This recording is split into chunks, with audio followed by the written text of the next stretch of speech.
नमस्कार, आपके साथ मैं हूं सुरभि शर्मा। इस वक्त की बड़ी खबर के साथ कर रहे हैं शुरुआत। समाजवादी पार्टी के एमएलसी पंपी जैन के ठिकानों पर रेड के मामले में अखिलेश यादव ने बीजेपी पर हमला बोला है। इंडिया टीवी से बातचीत में अखिलेश यादव ने कहा कि हार के डर से हताश बीजेपी समाजवादी पार्टी से जुड़े लोगों पर छापे मार रही है।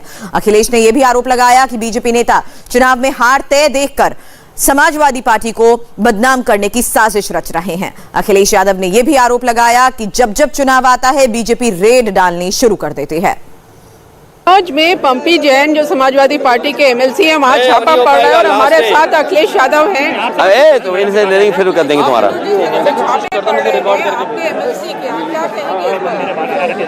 देखिए, ये छापे इसलिए पड़ रहे हैं, भारतीय जनता पार्टी अपनी बदनामी बचा रही है।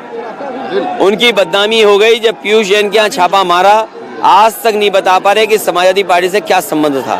जब पीयूष जैन की पोल खुल गई कि वो भारतीय जनता पार्टी के समर्थक निकले या उन्हीं से संबंध रखते हैं, तो जानबूझ करके अपनी बदनामी बचाने के लिए इन्होंने समाजवादी पार्टी के एमएलसी पुष्पराज जैन के यहाँ छापा मारा। जैसे चुनाव है, बीजेपी ये कह रही है कि इनकम टैक्स को जानकारी मिल रही है इसलिए छापे डाले जा रहे हैं, तो समाजवादी पार्टी को क्यों परेशानी? जब बंगाल में चुनाव थे तो उस समय छापे पड़ रहे थे, आज बंगाल में छापे क्यों नहीं पड़ रहे हैं? तमिलनाडु में स्टैलिन के यहाँ छापे पड़ रहे थे, अब छापा क्यों नहीं पड़ रहा है? इसी तरह जब चुनाव राज्यसभा का था तो कर्नाटक में कांग्रेस पार्टी के जो पदाधिकारी थे उनके यहाँ छापे पड़ रहे थे, तो अब छापे क्यों नहीं पड़ रहे हैं? चुनाव यूपी में इसलिए समाजवादी पार्टी को बदनाम करने के लिए, और चुनाव उनके हाथ में नहीं बचा है क्योंकि महंगाई का जवाब उनके पास नहीं है, नौकरी रोजगार का जवाब उनके पास नहीं है, किसान की आय दोगुनी होगी नहीं होगी उसका जवाब नहीं है। और कन्नौज जैसी जगह पर पूरा सुपड़ा साफ होने वाला है, पूरा सुपड़ा साफ होने वाला है, इसलिए जानबूझ करके बदनाम करने के लिए ये काम कर रहे हैं। अभी आपने कहा कि बीजेपी के नेता यूपी आते हैं तो साथ में इनकम टैक्स, ईडी, आप देखिए ना, आप टाइमलाइन देखिए ना, जब भी दिल्ली के लोग आए हैं तब दिल्ली से ये गठबंधन किए हुए डिपार्टमेंट आ रहे हैं। आप टाइमलाइन देखिए, जैसे ही दिल्ली से कोई यहाँ आता है वो साथ में इन्हीं अधिकारी को लाते हैं। सवाल ये है कि पूरा देश जानता है कि वो जो गृह राज्य मंत्री हैं उन पे आरोप लगे, उनके बेटे पे आरोप लगे, आज कार्रवाई क्यों नहीं हो रही उन पर?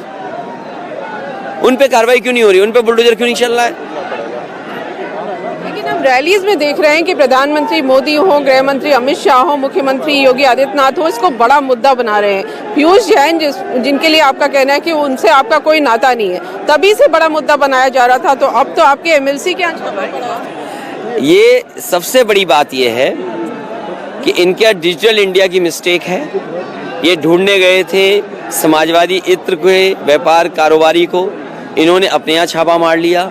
अपनी बदनामी बचाने के लिए, अपनी खीस मिटाने के लिए अब इन्होंने जानबूझ करके दिखावे के लिए फिर समाजवादी पार्टी के एमएलसी पुष्पराज जैन पर छापा मारा है। शिकायत चुनाव आयोग से इस बारे में अभी आपने कहा कि ये छापे बाद में अगर लिख करके देना पड़ेगा, जिन जिन संस्थाओं को हम लिख करके दे सकते हैं, जहां हमें न्याय मिल सकता है वहां भेजेंगे। लेकिन भारतीय जनता पार्टी ये समझ ले, ये जनता लड़ रही है चुनाव, जनता के साथ समाजवादी पार्टी खड़े, क्योंकि भारतीय जनता पार्टी के पास महंगाई का, रोजगार का, कारोबार का जवाब नहीं है, इसलिए इस तरह की छापेमारी कर रहे हैं। सर बहुत बहुत धन्यवाद। तो इस तरह से अखिलेश यादव का ये कहना है कि क्योंकि चुनाव है, विजय रथ में बहुत ज्यादा भीड़ है, जनता आ रही है, इससे बीजेपी घबरा गई है और उसका जवाब इन छापों से दिया जा रहा है। कैमरामैन राजीव राय के साथ Ruchi Kumar, India TV, Kannauj. India TV हर वक्त हर जगह डाउनलोड करने के लिए सर्च करें India TV News Google Play Store या ऐप स्टोर पर।